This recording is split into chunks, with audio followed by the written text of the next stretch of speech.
நாளைக்கான வீடியோக்கான ஒரு ப்ரோமோ தாங்க வந்திருக்கு. ப்ரோமோ வந்து சூப்பரா இருந்துச்சு அப்படின்னு தாங்க சொல்லணும். அது ஆதி வந்து நம்ம பாரதி தமிழ் இருக்கிற இடத்த வந்து கண்டுபிடிச்சு போயிட்டாங்க அப்படின்னு தாங்க சொல்லணும். ஆனா கடைசியில பார்த்தா தமிழ வந்து நம்ம பாரதி வந்து பிரிச்சு கூட்டு போயிட்டாங்க அப்படின்னு தாங்க சொல்லணும். அதெல்லாம் பார்க்குறவங்க சேனல மட்டும் மறக்காம லைக் அண்ட் சப்ஸ்கிரைப் மட்டும் பண்ணிருங்க. ஃபர்ஸ்ட்டு எடுத்தோனே நம்ம இவங்கள தான் காட்டிக்கிட்டு இருக்காங்க தமிழ. தமிழ் வந்து ரூமுக்குள்ள உட்காந்து அழுதுகிட்டு இருக்கிற மாரி காட்டிக்கிட்டு இருக்காங்க. நம்ம லதா இருக்காங்கல்ல அவங்களுக்கு வந்து மனசு இறங்கிருது. ஒரு ரூமுக்குள்ள சின்ன பிள்ளை என்ன பண்ணுவா பாவம். அவ தான் வந்து திறந்து விடக்கூடாதுன்னு சொன்னாலும் நமக்கு எங்கே அறிய போச்சு. ஒரு சாப்பாடு எதுவும் வேணும்னா அந்த பிள்ளை என்ன செய்வா அப்படிங்கிற மாதிரி சொல்லிட்டு சரி அவ வந்து திறந்து விட்டுருவோம் அப்படின்னு சொல்லிட்டு போய் லதா வந்து திறந்து விடுற மாதிரி காட்டுறாங்க. திறந்து விட்ட உடனே அழுதுகிட்டே இருக்காங்க. சரி தமிழ் அழுகாத, உங்கள் அம்மா வந்து உன்னை திறந்து விடக்கூடாதுன்னு சொல்லிட்டு போயிட்டா, அதனால தான் நான் வந்து உன்னை திறந்து விடாமல் இருந்தேன், சாரி என்னை மன்னிச்சுக்கோன்னு, நீ வந்து உங்கள் அம்மா வர வரைக்கும் அமைதியாக அந்த ரூம்லேயே இரு, அக்காவுக்கு கொஞ்சம் வேலை இருக்குது அப்படின்னு சொல்லிட்டு விறுவிறுன்னு போய் லதா வந்து லேப்டாப்பில் ஒர்க் பண்ண ஆரம்பிச்சிடுறாங்க. அந்த இடத்துல வந்து தமிழ் வந்து யோசிச்சு பார்க்காங்க. அப்பா கூட வந்து இப்படியே போனா, அப்பா கூட வந்து அம்மா சேர விட மாட்டாங்க. இதுக்கு ஒரே வழி வந்து நம்ம இந்த இடத்த விட்டு எப்படியாவது தப்பிச்சு நம்ம வந்து அப்பா கிட்ட போகணும். அப்பதான் நல்லாயிருக்கும். எனக்கு வந்து இங்கே இருக்கவே பிடிக்கல. எனக்கு அப்பா கூட இருக்க தான் பிடிச்சிருக்கு அப்படிங்கிற மாதிரி சொல்லிட்டு அவங்க அந்த இடத்துல யோசிச்சுக்கிட்டே இருக்காங்க.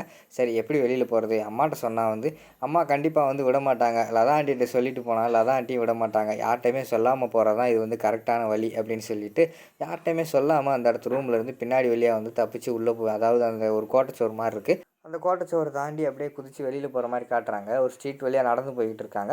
அப்போ பார்த்தா போகிற வழியில் பார்த்தா டக்குன்னு இவங்க வந்து குழந்தை திருடுவாங்கள்ல அந்த குரூப்பெல்லாம் இருக்கிற மாதிரி காட்டுறாங்க. டே இங்கே பாடுறா ஒரு பொண்ணு தனியாக போய்கிட்டு இருக்கு, தூக்குடா அலேக்கா அப்படின்னு சொல்லிட்டு அந்த பொண்ணு, அதாவது தமிழை வந்து அந்த பிள்ளை அந்த குரூப்பெல்லாம் சேர்ந்து தூக்கிட்டு போயிடுறாங்க. தூக்கிட்டு போய் ஒரு குடவுனில் வச்சிடுறாங்க. ஆல்ரெடி பார்த்தா அந்த குடவுனுக்குள்ளே 4-5 சின்ன சின்ன பிள்ளைகள் எல்லாத்தையுமே சேர்த்து கட்டி போட்டு வச்சுருக்காங்க சேரில். இவங்க வந்து குழந்தை கடத்துறவங்க மாதிரி காட்டிக்கிட்டு இருக்காங்க. அந்த இடத்துல வந்து தமிழ் சும்மா இருக்காமல் டேய் இருங்கடா அவங்கள சும்மா விட மாட்டேன்டா, எங்கள் அப்பா மட்டும் வரட்டும்டா, அவங்க கன்னத்தில் 2 வப்பாடுறா அப்படிங்கிற மாதிரி சொல்லிகிட்டு இருக்கிற மாதிரி காட்டுறாங்க.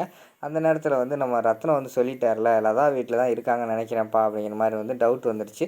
சரின்னு சொல்லிட்டு நம்ம ஆதி இருக்கார்ல அந்த இடத்துக்கு தான் போகிறாங்க. பார்த்தா அங்கே ஆளை காணும். பாரதி அந்த இடத்துல போய் பார்க்காங்க. தமிழ் அந்த ரூமுக்குள்ளே காணும். ஐயோ தமிழை காணும் அப்படின்னு சொல்லிட்டு அவங்க ஒரு பக்கம் தேடுறாங்க. இந்த பக்கம் பார்த்தா ஆதி ஒரு பக்கம் தேடிக்கிட்டு இருக்காரு. ஆதி கரெக்டாக வந்து அந்த குழந்தைய வந்து கடத்தி வச்சுருக்காங்களா அந்த குடோனுக்குள்ளே போகிற மாதிரி காட்டுறாங்க. அப்போ பார்த்துக்கிட்டோம்னா வெளியில் வந்து ரவுடிங்கெல்லாம் இருக்காங்க. டேய் உனக்கு என்னடா இங்கே வேலை, இங்கே எதுக்குடா வந்த அப்படிங்கிற மாதிரி வந்து நம்ம ஆதி வந்து விரட்ட பார்க்காங்க. ஆதி வந்து டம்முன்னு ஒரு அந்த மூஞ்சிலே ஒரு குத்து விட்றாங்க. அதை வந்து பறந்து வந்து உள்ளே விழுகிற மாதிரி காட்டுறாங்க.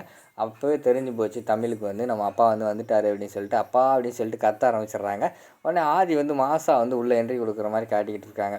ஆதியை பார்த்தோன்னே தமிழ் இருக்காங்களே அவங்க வந்து அப்பா அப்படின்னு சொல்லிட்டு பக்கத்தில் வந்து ஓடி போகிறாங்க.